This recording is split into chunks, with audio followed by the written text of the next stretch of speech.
নমস্কার বন্ধুরা, যোজনা হেল্প বাংলা চ্যানেলের আরও একটি নতুন ভিডিওতে আপনাদের সকলকে স্বাগত জানাই। আর.জি. কর কাণ্ডের নয়া গুরুত্বপূর্ণ আপডেট।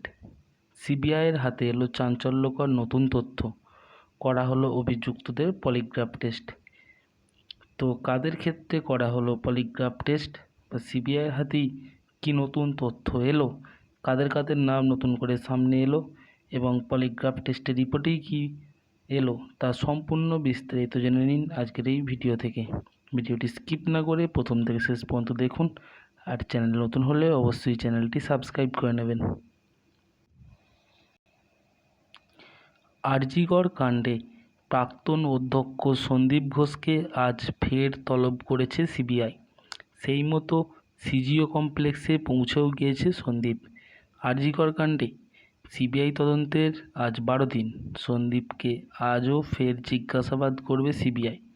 সূত্রের খবর, আজ বয়ান রেকর্ড করা হবে সন্দীপ ঘোষের। এদিকে আর.জি. কর মামলায় আজ কলকাতা পুলিশের এএসআই অনুপ দত্ত আজও এলেন সিজিও কমপ্লেক্সে। সূত্রের খবর, আজ পলিগ্রাফ টেস্ট হবে অনুপ দত্তের। সিবিআই সূত্রের খবর, অনুপ দত্তের বয়ানে রয়েছে একাধিক ধোঁয়াশা, তাই আজ পলিগ্রাফ টেস্ট হবে তার। পলিগ্রাফ টেস্টের জন্য এসছেন দুজন চিকিৎসক।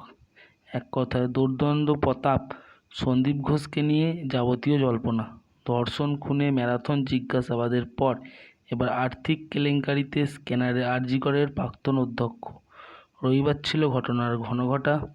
সকাল সকাল সিবিআই পৌঁছে যায় আর.জি. করের প্রাক্তন অধ্যক্ষের বেলেঘাটার বাড়িতে, কিন্তু দরজা খোলেননি সন্দীপ। রীতিমতো ঘণ্টাখানেক অপেক্ষার পরই এন্ট্রি পায় সিবিআই। 12 ঘন্টার পর অবশ্য সন্দীপের বাড়ি থেকে বেরিয়ে যায় সিবিআই। তো আর.জি. কর মেডিকেল কলেজে চিকিৎসকের ধর্ষণ ও খুনের ঘটনায় একাধিক ব্যক্তির পলিগ্রাফ পরীক্ষা করাতে তৎপর কেন্দ্রীয় গোয়েন্দা সংস্থা সিবিআই। এর মধ্যে দুবার সন্দীপের পলিগ্রাফ টেস্ট করা হয় সিবিআইয়ের তরফ থেকে। শনিবার সন্দীপ রায়ের পলিগ্রাফ টেস্ট হয়েছে। রবিবার সন্দীপ রায়ের পলিগ্রাফ টেস্ট হওয়ার পর গত সোমবার ফেরও আর.জি. করের প্রাক্তন অধ্যক্ষ সন্দীপ রায়ের পলিগ্রাফ টেস্ট হয়। কিন্তু কবে হবে এই ঘটনার বড় রহস্যভেদ, সেই অপেক্ষাতেই সবাই রয়েছে। তো বন্ধুরা, এই ছিল আপডেট। যদি ভিডিওটি ভালো লাগে অবশ্যই চ্যানেলটি সাবস্ক্রাইব করবেন এবং পাশে থাকবেন। ধন্যবাদ।